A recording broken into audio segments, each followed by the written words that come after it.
자연관광 명소엔 접근 금지 경고판이 있는 것은 흔한 일이다. 자연 보호의 목적도 있지만 사람의 목숨에 위협이 될 수도 있기 때문이다. 그럼에도 경고판을 무시하고 들어간 사람이 있었다.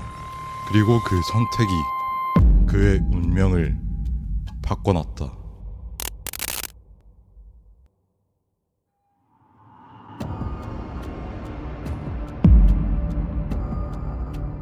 다니엘 딕이라는 미국에 사는 18살 고등학교 졸업 예정인 학생이 있다. 로스앤젤레스의 퍼스트 루터란 고등학교를 다닌 다니엘은 모든 기록이 그를 좋은 학생으로 증명하고 있었다. 학생회장이었고 준수한 성적을 받았으며 학교에서도 항상 웃고 옆에 있으면 기분이 좋아지는 모두가 사랑하는 그런 학생이었다. 키 190cm 정도의 체격의 그는 부모님께 사랑을 받으며 컸고 용돈을 벌기 위해 슈퍼마켓 알바를 학업과 병행했다. 점원의 말에 따르면 어린 나이답지 않게 일도 곧잘 했다고 한다. 다니엘은 외향적인 성격과 어울리게 익스트림한 자연 환경을 탐험하는 상당히 활동적인 것을 좋아했다. 좋은 대학으로 진학 예정인 그는 졸업을 정말로 고대하고 있었고 그것을 알고 있던 다니엘의 가족은 고등학교 졸업 선물로 여행을 떠나자고 말했다.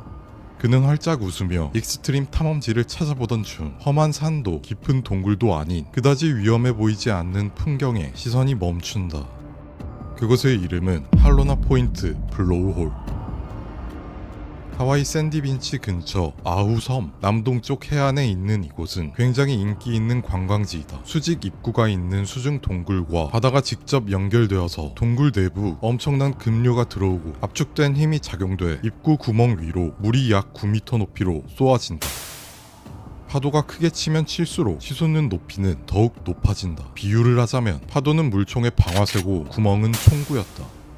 아주 옛날에 거대한 용암이 흘러내리고 시간이 흐르면서 침식 작용으로 이런 복잡한 구조가 만들어졌다. 어떠한 인위적인 힘 없이 오직 자연의 힘으로만 아파트 3층 높이만큼 솟아오르는 물줄기는 환상적인 광경을 만들어내고 아름다운 해안선이 조화롭게 어울린다. 유명한 영화, 드라마의 배경으로도 등장했었기 때문에 이곳 할로나 포인트 블로우홀이 인기 있는 관광지가 된 것이다.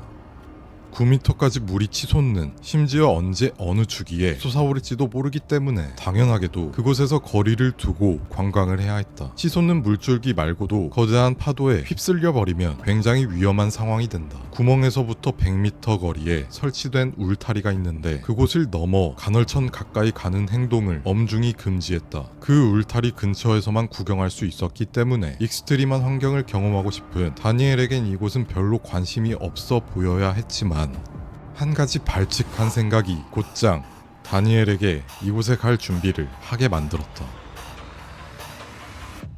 다니엘은 그 울타리를 넘어가 볼 생각이었다.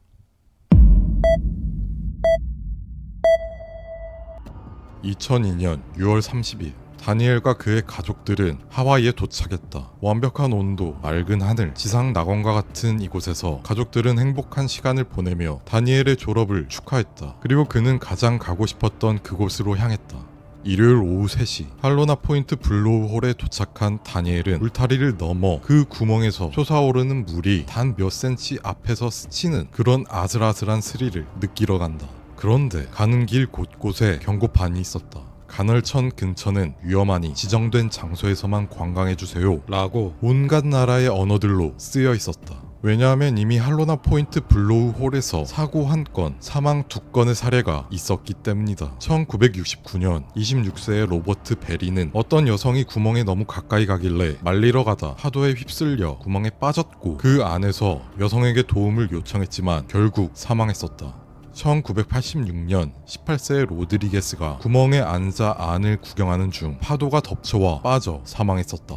1967년엔 제프리가 구멍에 빠졌지만 천만다행으로 구조된 사례도 있었다. 보통의 사람들은 그 온갖 언어들로 된 경고판들을 보고 겁을 먹을 수 있겠지만 다니엘은 그렇지 않았던 것 같다.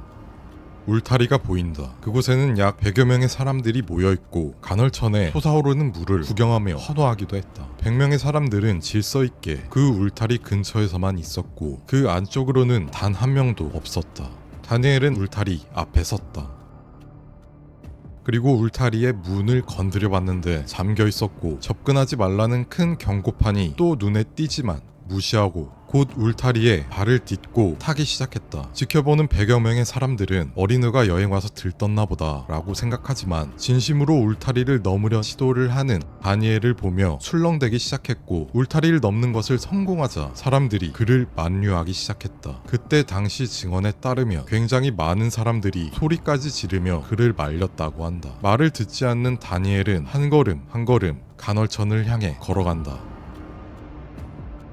오후 3시 15분 사람들이 경고하는 소리가 점점 멀어지고 다니엘은 환상적인 경관을 바로 눈앞에서 본다. 거대한 파도 소리는 그를 압도했다. 그런데 다니엘은 여기서 만족하지 않는다. 그의 발칙한 생각은 상상을 초월했다. 더욱 그곳에 다가가 정확히 물이 솟는 입구 바로 위에 서 있는다. 발과 발 사이 아찔한 구멍이 위치했다. 이거 하려고 여기 온 거다. 그 밑을 내려다보며 즐긴다. 누구나 쉽게 올 수 없는 공간에 자신이 왔다는 쾌감은 이루 말할 수 없을 정도로 좋았을 것이다. 이를 지켜보는 많은 사람들은 즐기는 분위기는 아예 없어지고 그를 걱정스럽게 쳐다볼 수밖에 없었다. 언제 어느 때에 물이 솟아오르는지도 모르는 그 위험한 상황에 다니엘은 웃고 있다. 그런데 그 순간 아주 큰 파도가 쳤다.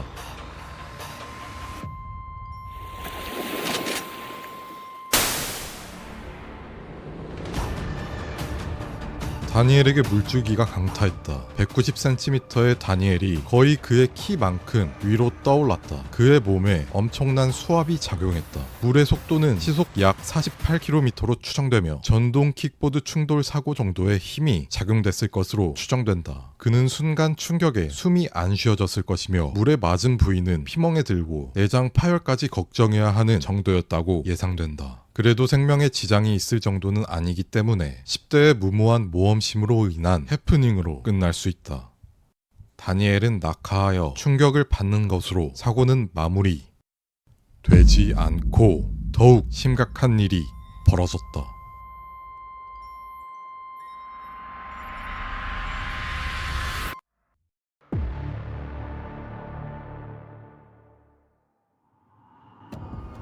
다니엘은 머리가 아래로 향한 채 구멍 속으로 떨어졌다. 지켜보는 사람들이 비명을 질렀고 곧바로 911에 신고했다. 빠른 신고로 인해 단 몇 분 만에 구조대가 도착했지만 상황은 좋지 않았다. 그 동굴 안에서의 급류가 너무 세서 사람의 신체를 마치 바람 빠진 풍선처럼 끌고 다닐 것으로 예상되기 때문이다.